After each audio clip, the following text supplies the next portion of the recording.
भगवान की कृपा खाई नहीं जा सकती। भगवान की कृपा के आधार पर मैं लोगों से बताता रहता हूँ, भाई तुम्हें भगवान की कृपा से फायदा कराना हो तो इसकी अपेक्षा तो ये अच्छा है कि तुम नौकरी कर लो, धंधा कर लो, ये सब उसमें कम फायदा होता है तो बेटे चोरी कर ले। चल चोरी करेगा 6 महीने की सजा हो जाएगी, उसे पिंड तो छूटेगा। भगवान की कृपा से लेकर के नहीं बेटा, भगवान की कृपा से लिया हुआ जो है ये सब परमार्थ के लिए होता है, लोकहित के लिए होता है। उससे जो मिलती है उससे भगवान की कृपा से सुख नहीं मिला है, शांति मिली है। हर एक को सुख नहीं मिला है, किसी को शांति मिली है। सुख किसी को नहीं मिला है, शांति मिली है। ये शांति की जरूरत हो तो भगवान की कृपा के चक्कर में फंस, और तुझे सुख की जरूरत हो तो भगवान से दूर रहे। भगवान से दूर है। भगवान से दूर रहने वालों को जितने भी तेरे पास संत दिखाई पड़ते हैं, हर आदमी संसारिक दृष्टि से हर आदमी गरीब दिखाई पड़ते हैं, कंगाल दिखाई पड़ते हैं। तो महाराज जी कंगाल कर देता है हमें बेटे, कंगाल तो नहीं कर देता, पर यह बात है कि उनके मन इतने उदार हो जाते हैं तो वो खा नहीं सकते, खिलाते रहते हैं, खा नहीं सकते खिलाते रहते हैं। ईश्वरचंद्र विद्यासागर को 500 रुपये महीने की नौकरी मिलती थी। 500 रुपये महीने में से जब 500 रुपये सामने आते तब उनको वो अपनी जिंदगी के दृश्य खड़े जाते कि हम आंखों के, हमको बिजली की अभाव में, रोशनी के अभाव में सड़क के किनारे खड़ा होना पड़ता था। सड़क के किनारे वाली जो बत्तियां जलती हैं उसके नीचे से किताब पढ़नी पड़ती थी। तो सारे विद्यार्थी जो सड़क के किनारे खड़े होते थे, आगे आगे खड़े हो जाते थे, पिताजी आपको तो 500 रुपये तनख्वाह मिलती है, 500 रुपये तनख्वाह मिलती है, 500 रुपये तनख्वाह मिलती है। तो देखिए जब आप पढ़ा करते थे और आपके पास 4 महीने अगर होते तो आप देखिए मिट्टी का तेल की बत्ती लेकर के अपने घर पर पढ़ सकते थे। 4 महीने का आपके पास इंतजाम नहीं था। हाँ बेटे नहीं था हमारे पास, इसीलिए तो आप सड़क पर पढ़ते थे। हाँ सड़क पर पढ़ते थे। तो हमारी भी वही हालत है आज। आप हमको मदद नहीं कर सकते इसमें से। बच्चे आके आंखों को सामने लाखों खड़े हो जाते और ये कहते हमारी मदद कीजिए, हमारी मदद कीजिए। बस ईश्वरचंद्र विद्यासागर ने निश्चय कर लिया था हम 50 रुपये महीने से अपना गुजारा करेंगे और 450 रुपये महीना उन लोगों के लिए सुरक्षित रखेंगे जिनको फीस की जरूरत है, जिनको किताबों की जरूरत है, जिनको दूसरी चीजों की जरूरत है। हजारों विद्यार्थी लाभ खाते रहते हैं और अपने 50 रुपये में गुजारा करते रहते हैं। महाराज जी तो गरीब रहे, अमीर तो नहीं बनाया। नहीं बेटे अमीर नहीं बना सकता, संत अमीर नहीं हो सकता। भगवान का भक्त के हिस्से में अमीर ही नहीं आई है। अमीर में बना तो सकता है पर स्वयं अमीर नहीं हो सकता। गांधी जी ने बादशाह तो ढेरों बनाए लेकिन स्वयं बादशाह नहीं बन सके। चाणक्य ने चंद्रगुप्त को बादशाह तो बनाया तो स्वयं बादशाह न बन सके।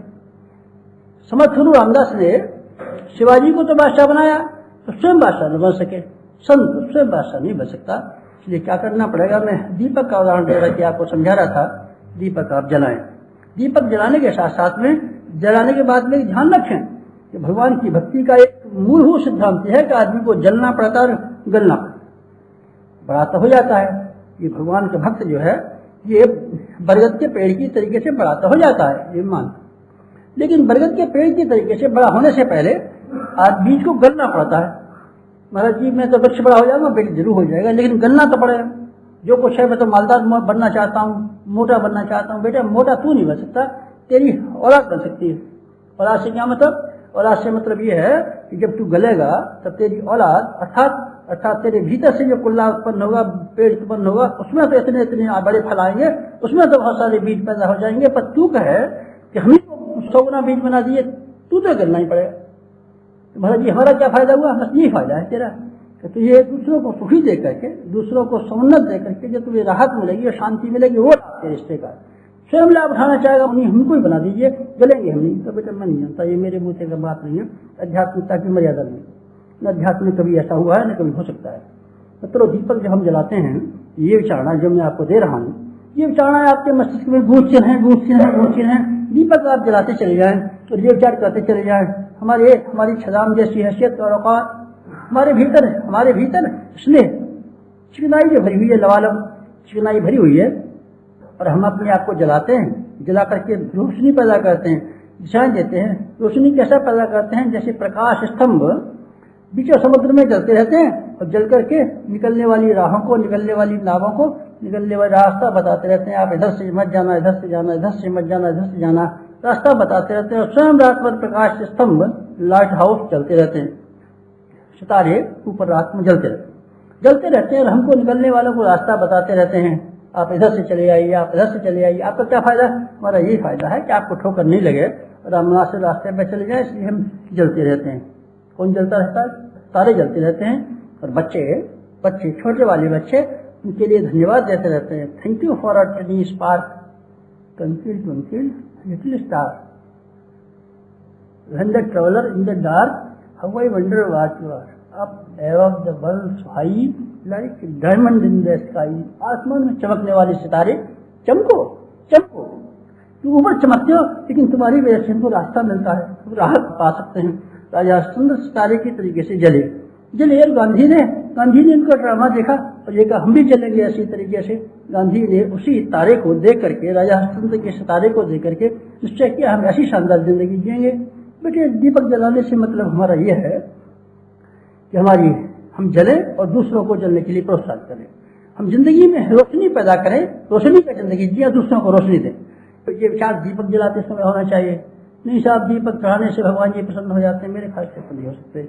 नहीं साहब दीपक जलाने से भगवान जी बहुत प्रसन्न हो जाते हैं और उसका असली गाय का घी से प्रसन्न हो जाते हैं और नकली गाय घी से नहीं। बेटे मेरे तो कुछ ख्याल है नहीं, ऐसा मेरा ख्याल है कि दीपक जलाने से हमारी जिंदगी दीपक की तरीके से जलने वाली हो तो भगवान हमारे पसंद, भगवान हमारे नजदीक हैं, भगवान का अनुग्रह हमारे पास हो। जो फल देव पूजन के लिखे हुए हैं वो सब फल आपको मिलते रहेंगे। एक और एक फल मिलेगा, मैं आपको निश्चित करा सकता हूँ और आपको कुछ बात का विश्वास दिला सकता हूँ। देवता की कृपा की गारंटी मेरे पास है। आप जिस देवता की कृपा करें उसी को मैं उसी की कृपा करा दूंगा। लेकिन शर्त यह है कि अपना जीवन तो हमारा गंदा ही रहेगा। नहीं बेटे जीवन गंदा रहेगा तो देवता की कृपा तुझे कभी नहीं आएगी। देवता जीवन तेरा गंदा रहेगा तो कृपा नहीं आएगी। नहीं महाराज जी देवता की कृपा बना दीजिए और मैं तो ऐसे ढका दूंगा, जो कह दूंगा शुद्ध क्या है, बस मैं तो पानी से नहा लूंगा खड़ते। ठीक, पानी से नहाने से भी चेतना को स्नान कराने से मतलब है। नहीं महाराज जी चेतना को तो नहीं स्नान कराऊंगा, पानी से शरीर नहा लूंगा। शरीर को कैसे नहा लेगा बता तो सही जरा, शरीर से क्या नहलाता है?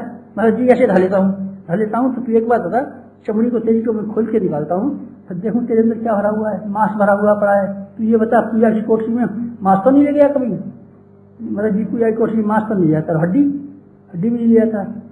क्या पद्धति तू ऐसे करना, मुंह में जब तू भैरी करता है तो कुल्ला कर लेता है? हाँ कुल्ला करता हूँ। मुंह में अपनी गंदी चीज तो नहीं रखता? नहीं महाराज जी गंदी तो नहीं रखता। तो ये बता तेरे मुंह में मांस तो नहीं कभी तू मांस भरा रहता हो जब करता रहता हो? महाराज जी मुंह में मांस भरा रहेगा तो मैं क्या जब करूंगा? ऐसा तो नहीं कि सूखी हड्डी ले आता हो, हड्डी मुंह में भरे रहता हो फिर तू राम नाम लेता हो, ऐसी गलती मत करना। कहीं मुंह में हड्डी देकर किए तेने मांस मुंह में ऐसा जिंदा मांस ले के जब किया भगवान नाराज हो जाएंगे। नहीं महाराज जी ऐसा तो नहीं कहता। निकालते भी जीव, निकाल की जीव है तेरी मांस की है तेरे का, और तेरे मुंह में थूक है तेरे, और हड्डियां हरे राम राम राम राम। मुंह में हड्डियां भरे हुए पड़ा है, मांस भरे हुए पड़ा है, थूक भरे हुए पड़ा है, इतनी गंदी चीजें भरे हुए पड़ा है। और ऊपर से देवी ने सुन लिया तो मार डालेगी तुझे। देवी का पाठ करता और मुंह में इतनी चीज नहीं भरा पड़ा है, मुंह को शुद्ध होके ले। महाराज जी तो फिर ये तो मुझसे नहीं हो सकता। तो बेटे हम बता देते रहे, जहाँ कहीं भी स्नान का वर्णन है, जहाँ कहीं भी शास्त्रों में स्नान का वर्णन है, वहाँ शरीर के धोने तक साबित नहीं है। शरीर के धोने के संबंध में तो वेच्छा है, और दूसरे लोग जो अपने खुशबूदार शरीरों को बनाते रहते हैं, क्या बात धोते रहते हैं सारे दिन, कोई पाउडर लगाता रहता है, कोई क्रीम लगाता रहता है, कोई सेंट पड़ता रहता है, कोई ये साबुन धोता रहता है, कभी ये नहाता रहता है, कभी सुपरलक्स से नहाता है, कोई काय से नहाता है, कोई कौन सा साबुन आता है, बढ़िया बढ़िया रोज ये करते रहते हैं। नहाने के बारे में तो उन लोगों को देख जो अपने शरीर को छूने से सूंघने से पैसा करते हैं, धंधा कमाते हैं, जिसमें वेश्या भी शामिल है। क्योंकि उनका काम है शरीर की सफाई रोज करें तो भगवान प्रसन्न होगा। शरीर कम धोया हुआ तो नहीं। बेटे तो समझता क्यों नहीं? इसके पीछे सिद्धांत जुड़े हुए कि हमारा मन और हमारी चेतना का परिचित होना चाहिए। देव पूजन से हमारा मतलब यही है। जब करने से मतलब दो उपासनाएं, देव पूजन एक और आत्मशोधन, दो क्रियाएं। तीसरा वाला जप और तीसरा वाला ध्यान। जप और ध्यान को हम मिला देते हैं, जप और ध्यान को मिला देते हैं। दोनों को मिलाने से एक प्रक्रिया बनती रहती है, नहीं तो जप अधूरा हो जाएगा। जप अधूरा है, अगर आप ध्यान नहीं कर रहे होंगे तो जप अधूरा है। जब जो अधूरा करते हैं इसीलिए लोगों को शिकायत रहती है, मन भागता रहता है। मन क्या भागना चाहिए बेटे? जप के साथ साथ में दो ध्यान हम बताते रहते हैं अक्सर। एक साकार ध्यान बताते रहते हैं, एक निराकार बताते रहते हैं। साकार ध्यान ये है कि हमारी माँ गायत्री माँ की कृपा हमारे ऊपर बसती है, उनका अनुग्रह हमारे ऊपर बसता है। गायत्री माता क्या है? गायत्री माता वो है कि जिसमें हम जवान स्त्री को माता के रूप में देखना शुरू करते हैं, वो बुद्धि। पराई पैसे को जिसमें हम अनाथ के रूप से देखना करते हैं, वो बुद्धि। सदविवेक की देवी, सदविवेक की देवी, सदविचारणाओं की देवी का नाम गायत्री मंत्र है। गायत्री देवी है महाराज जी, हाँ देवी है तो सही बेटा। गायत्री देवी आपको आती है तो खूब सामान लाती है। हाँ बेटे, देवी कभी कभी तो आती थी पहले, पर अब देवी को हमने ये ख्याल आया कि है भी कि नहीं, इसीलिए फिर हमने तो अपने गुरु का ध्यान करना शुरू कर दिया है। गुरु का ध्यान, हाँ बेटे हम गुरु का ध्यान करते हैं। गुरु को हमने देखा है, उनके बारे में हमको विश्वास है। गायत्री माता के बारे में तो हमको ये शक हो गया है कि ये शक्ल हमने बना रखी है, ये हमारी कल्पित है, हमारे मन में ये शक हो गया है। तो शक हो जाने की वजह से हमारी निष्ठा डामाडोल हो गई है। अरे ये कल्पना है, हाँ ये कल्पना है, इसकी कल्पना है, सिद्धांत और कल्पना, आदर्श और कल्पना। आदर्श है कौन सा आदर्श? जिसमें हम जवान वर्ग को जिस भावना से, बुद्धि से, माँ की तरफ से देखते हैं, उस भावना का नाम गायत्री। हमको कोई जवान वर्ग दिखाई पड़े और हमारी आंखों में से ये भाव आवे कि हमारी माँ है। जैसे शिवाजी की आंखों में एक जवान कल में कह रहा था, एक मुसलमान महिला को देखकर के ये भाव आया, ये हमारी माँ होती तो अच्छा होता। अर्जुन एक बार देवलोक में गए।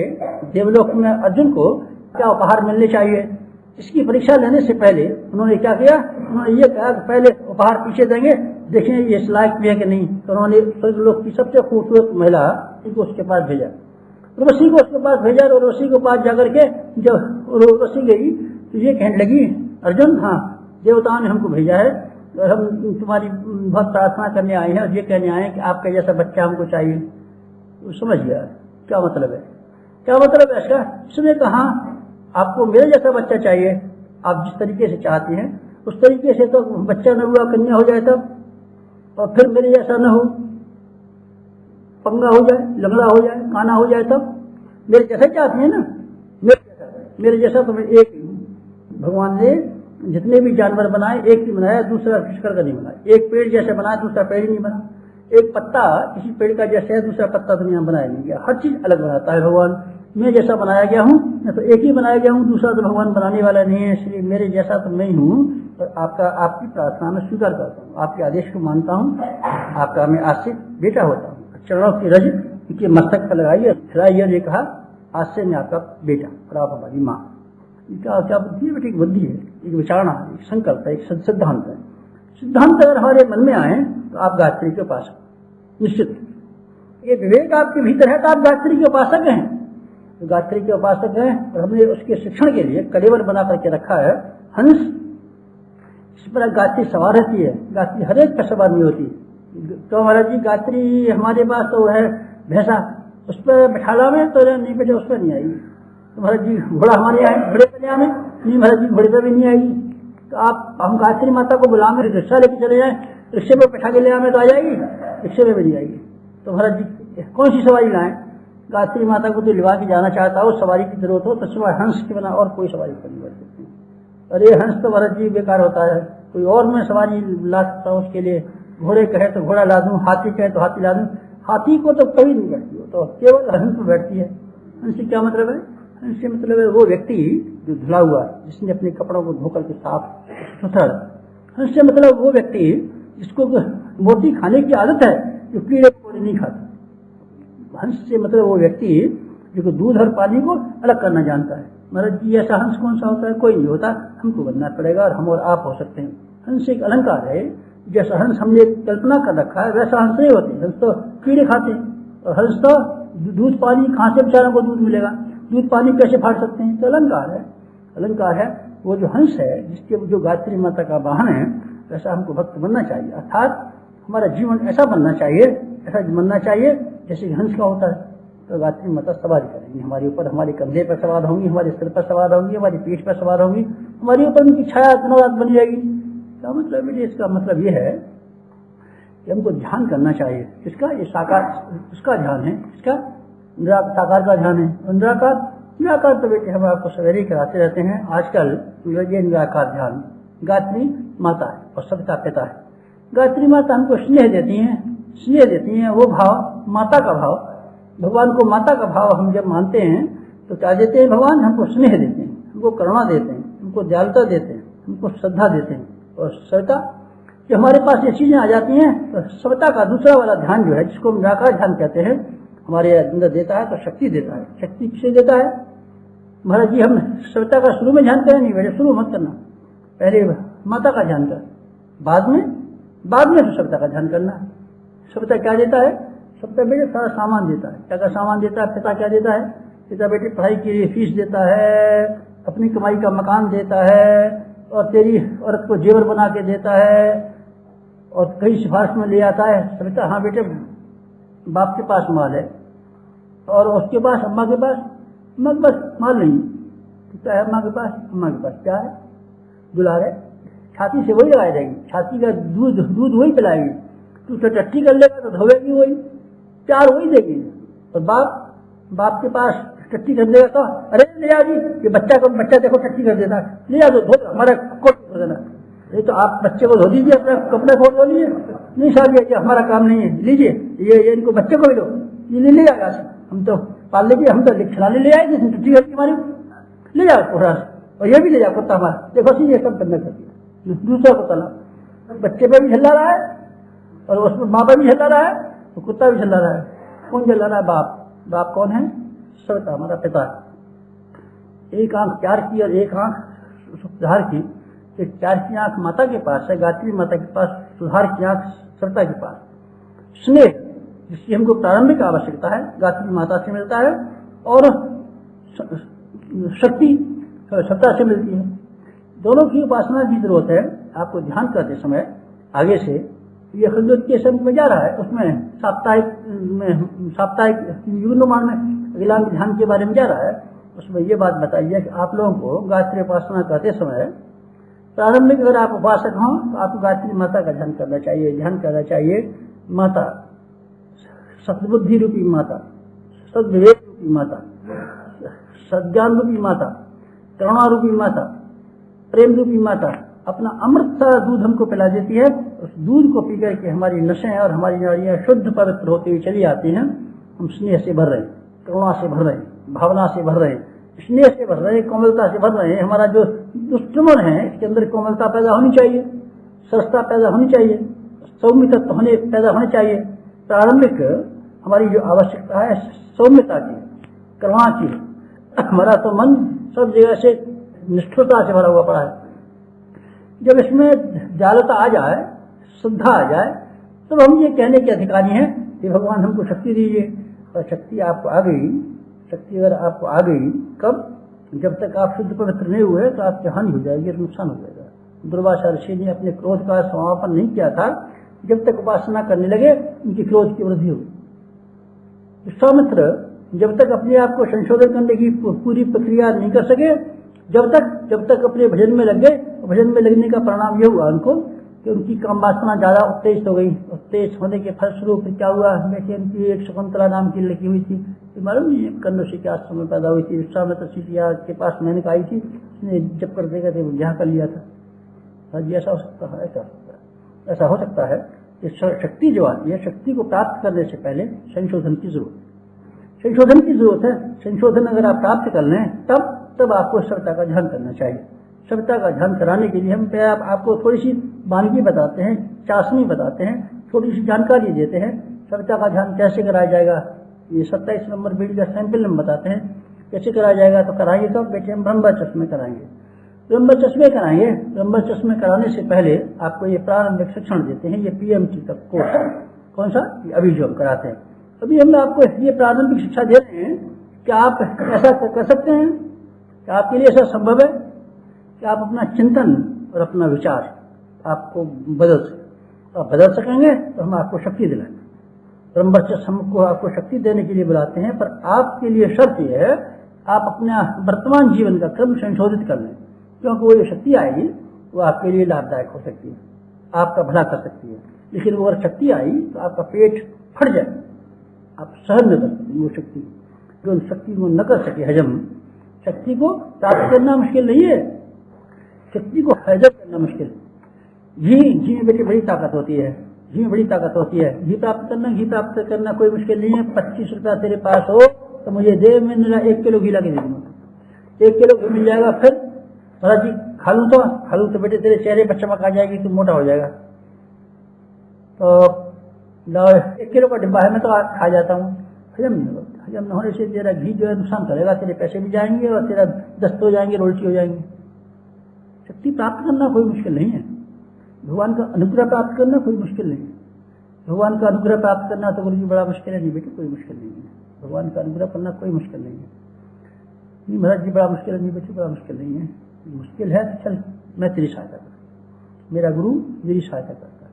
कैसे सहायता करता है? मैं सवेरे के वक्त जब यहाँ आता हूँ उससे पहले अपने गुरु के सन्मुख बैठा रहता हूँ और हम दोनों के बीच में एक ऐसे सूत्र स्थापित हो गए हैं, ऐसे दोनों के बीच में सूत्र स्थापित हो गए हैं कि शरीर तो उनको नहीं जाने कहाँ रहता है और हमारा शरीर यहाँ रहता है, पर हम आपस में बैठे हुए व्यक्तियों की तरीके से बात करते रहते हैं, परामर्श करते रहते हैं, सलाह मशवरा करते रहते हैं, क्या करना चाहिए क्या नहीं करना चाहिए, क्या हमको दिक्कत आ जाती है, क्या परेशानी आ जाती है, इससे क्या हल हो सकता है। बहुत सी बातों के लिए आपस में ऐसे दो मित्र बैठ के बात कर लेते हैं, हम कर सकते हैं। तो हमको भी लाभ मिल सकता है। बेटे ये तो लाभ मैं तुझे दिला सकता हूँ। क्या यदि आपको हमारी ये वीडियो पसंद आई हो तो इसको लाइक करें, कमेंट करें और शेयर अवश्य करें। हमारे YouTube चैनल ऋषि चिंतन को सब्सक्राइब भी कर लें, साथ ही बेल आइकन को भी दबाएं ताकि आने वाले वीडियोस की नोटिफिकेशंस मिलती रहे। धन्यवाद।